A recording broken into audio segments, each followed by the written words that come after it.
amigo Leonardo Castañeno, que ya participó de la charla en este programa, pero ahora entramos directamente en el segmento histórico. Sí, yo iba a hablar de un fin de año triste que hubo para la Argentina y para los orientales, que fue la toma de Paysandú, que fue a fines del año 64.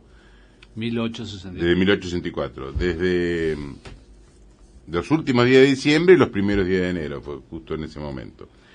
Para ubicarnos un poco en la situación, Mitre se había hecho dueño, digamos, de las provincias argentinas, Urquiza estaba en Uruguay, y en la Mesopotamia, perdón, y Mitre había mandado a Flores a invadir la banda oriental. El 16 de octubre ya en junio de ese año 64 se había pactado la Triple Alianza. No se había firmado, pero en las puntas de Arroyo Rosario ya habían quedado de acuerdo en formar la Triple Alianza entre Argentina, Brasil y Uruguay para ir contra Paraguay. El 16 de octubre del 64 ya el imperio brasileño invade con 12.000 hombres, invade la banda oriental, el que la comandaba era general Mena Barreto, y ocupan Cerro Largo. Para el 28 de noviembre toman la ciudad de Salto, y hacia fin Salto Uruguay es. De Salto Uruguay, sí. Y hacia fin del 64 atacan Paysandú. Argentina no estaba en guerra todavía, porque Paraguay le declara la guerra en marzo del 65, pero Argentina ya era beligerante ahí, porque la flota que atacaba Paysandú era abastecida en Buenos Aires. Sí. Eso lo dice incluso el vizconde de Río Branco, dice: en el ataque de Paysandú nos faltaban municiones y nosotros lo fuimos a encontrar en los parques de Buenos Aires. En esa ciudad se establecieron hospitales en que fueron curados nuestros heridos. Nuestra escuadra pudo operar contra el gobierno oriental en las aguas de la República Argentina. O sea que está todo absolutamente probado eso. En Entre Ríos había un fuerte, Urquiza se mantenía impasible, digamos, quieto en su palacio de San José, pero había muchos entrerrianos que querían ir a defender a los hermanos uruguayos. Incluso uno de los que cruzó fue Rafael Hernández, el hermano del autor de Martín Fierro, que incluso salva la vida a nado, de casualidad. Cuando cae Paysandú se alcanza a volver. Y Urquiza sabía todo ese malestar que había y sabía lo que estaba pasando, porque por ejemplo el padre Ereño, que era un conocido párroco de Entre Ríos, en una carta le dice: estoy llorando, señor general, de rabia y de desesperación a presencia de los crímenes tan atroces que se perpetran bajo la capa de libertad y civilización en el año 64. Ahora, Urquiza mantiene, como yo decía, sin moverse, pero empieza a negociar con los brasileros para la venta de caballos. El primero que Gaucho Taimbao. Sí, un gaucho, un jefe colorado, que eran, digamos, los unitarios de la banda oriental. De la banda oriental, de Uruguay. Le manda a pedir que le venda unos caballos marca Flor, le dice. Y entonces Urquiza le dice, a través de otra persona, le contesta el 16 de diciembre por intermedio de un tal Melitón Lescano. Dice: nuestro amigo Enrique Castro me está pidiendo unos caballos de mi marca, y le contesto que yo no mando caballos marca Flor a los aliados de los macacos, porque lo eran los unitarios. Porque no pagaban menos. Claro, porque no pagaban bien. Se lo vendían a los brasileños que lo pagaban más. Sin embargo, le dice que buscara 10 o 12 caballos por ahí, dice, y se los enviara al jefe colorado. Después le terminó vendiendo 30.000 caballos a a los brasileños. A los brasileños, por eso le pagaba bien.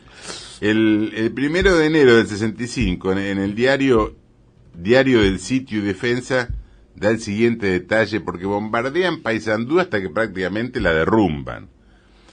Paysandú, los defensores de Paysandú quedan hasta sin municiones, no tenían ni mecha ni fósforos para encender la última bala de cañón, digamos, ¿no? Claro. Pasó como a Rosas en Casero. Y el 1 de enero del 65, el diario Defensa dice: a la 1:00 p.m. es muerto de un balazo de fusil el coronel Tristán Azambulla. Así, sin disminuir pelea, viene la noche. La mitad de la guarnición ha quedado fuera de combate y por falta de gente no es posible enterrar nuestros muertos queridos. Duerman en paz al pie de los débiles y arruinados muros que con tanta valentía defendieron. ¿Cuántos seguirán mañana? Pero morir por la patria es gloria. Somos dignos de Artigas y de los 33. Nuestra sangre no ha degenerado. Hay un secretario de Urquiza, que era Julio Victorica, que también lo comenta el hecho, ¿no? Y entonces dice: la contemplación paciente de semejante cuadro era insoportable. Entre Ríos ardía indignado ante el sacrificio del pueblo hermano, consumado por nación extraña. El general Urquiza no sabía ya cómo contener a los que no esperaban sino una señal para ir en auxilio de tanto infortunio. Porque claro, había muchos que estaban esperando que Urquiza les diga vayan o vayamos, fueran a defender a Paysandú. La cuestión que Paysandú se defiende hasta la última consecuencia, y por último cae el 2 de enero del 65, y el jefe de la plaza, digamos, era Leandro Gómez, que se rinde ante un jefe brasileño, que el jefe brasileño le dice que pactan en la rendición que iba a ser conducido ante el comandante Tamandaré, que era el jefe de la escuadra. Un testigo del hecho lo relata así, dice: el jefe brasileño dobla una calle y se encuentra con un oficial de Flores, el comandante Francisco Belén, acompañado de 30 hombres. Se dirige al jefe brasileño invocando el nombre del general Flores y le exige la entrega del general Leandro Gómez.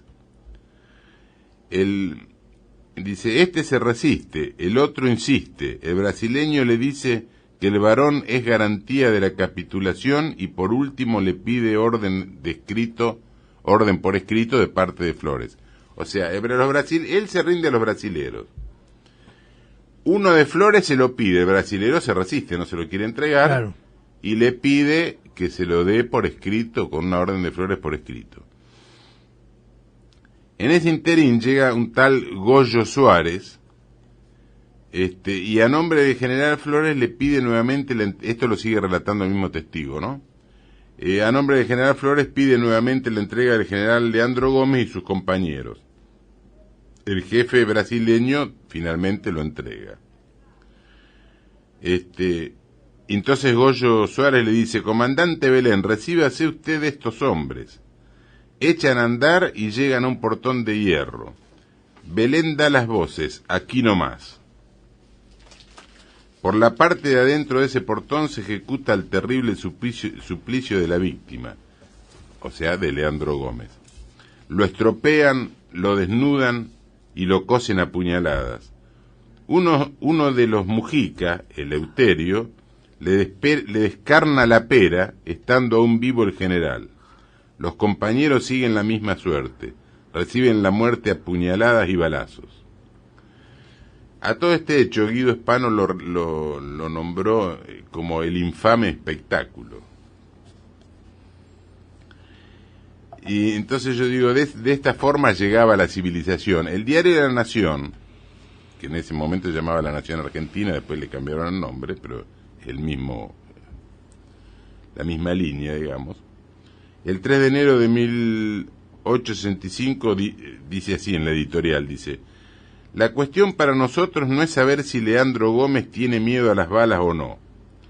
La cuestión es saber lo que mejor conviene a la libertad y a la civilización en el Río de la Plata. Quiroga, el Chacho, Quebracho López, el fraile Aldao eran hombres muy valientes. ¿Qué ha dado su valor a la civilización de los pueblos argentinos? Se preguntaba el diario La Nación. Ahora, yo me pregunto, ¿y qué le dio la cobardía de Mitre? Porque Mitre, la batalla de Caseros la presenció escondido atrás de un monte. Hay un testimonio de un que lo da Alfredo F. de Urquiza en un libro, y dice: vive en Entre Ríos un anciano coronel Espíndola, a quien en otro tiempo le oí decir que en Caseros encontró al comandante Mitre con su batería detrás de un monte, y que habiéndole preguntado por lo que allí hacía, Mitre le contestó: estoy economizando sangre. Mirá cómo le decían a lo Gonga en esa época. Bueno, entonces Ay, Dios. Urquiza, Esto a Urquiza le cuesta la vida. le cuesta la vida, porque en realidad se empezó a desengañar todos los federales, se empezó a desengañar de Urquiza, en que se empezó a caer el prestigio. Se les cayó el ídolo. Sí, hay alguien que le escribe al general Urquiza, dice: mi querido general, acabamos de saber con profundo sentimiento la toma de Paysandú y la muerte de sus principales jefes. Los atentados y crímenes que cada día cometen los infames brasileños nos llenan de coraje y solo ansiamos el momento de vengar la sangre de los mártires de Paysandú. Los amigos creemos y esperamos que usted no podrá mirar con calma los bárbaros crímenes de los brasileños. Esto se lo escribió el coronel Navarro desde Nogoyá a Urquiza. Urquiza se mantiene todavía impasible, digamos,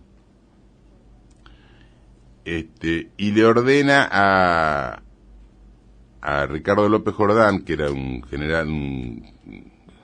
general de él, que reclute gente. Y Ricardo López Jordán le contesta en una nota, le dice: usted nos llama para combatir al Paraguay. Nunca, general, ese pueblo es nuestro amigo. Llámenos a pelear contra porteños y brasileños. Estaremos pronto. Esos son nuestros enemigos. Oímos todavía los cañones de Paysandú. Estoy seguro del verdadero sentimiento del pueblo entrerriano. Quiere decir que la mayoría de los entrerrianos estaban... Por eso después López Jordán lo termina matando. La cuestión que para atar que finalmente, porque claro, habían hecho ese pacto de alianza, pero todavía no lo habían concretado. El que estaba en guerra era Paraguay y Brasil, pero todavía no lo habían hecho entrar a Argentina. Para hacerlo entrar, viaja el vizconde de Río Branco, llega a Buenos Aires el 2 de noviembre del 64. Mitre, así todo, no se comprometió a entrar en la guerra directamente, pero le prometió solemnemente al tipo que él no iba a permitir el paso de Paraguay a través de Misiones. Al no permitirle, necesariamente iba a entrar en guerra con Paraguay. Entonces yo digo, Mitre... Que buscaron la excusa. Claro. Mitre le mentía a Urquiza, le decía que no quería la guerra. Y le mintió también a los argentinos, porque escondió la declaración de guerra después cuando la tuvo, para pasar como país agredido y tener la excusa de ir a hacerle la guerra en la Triple Alianza.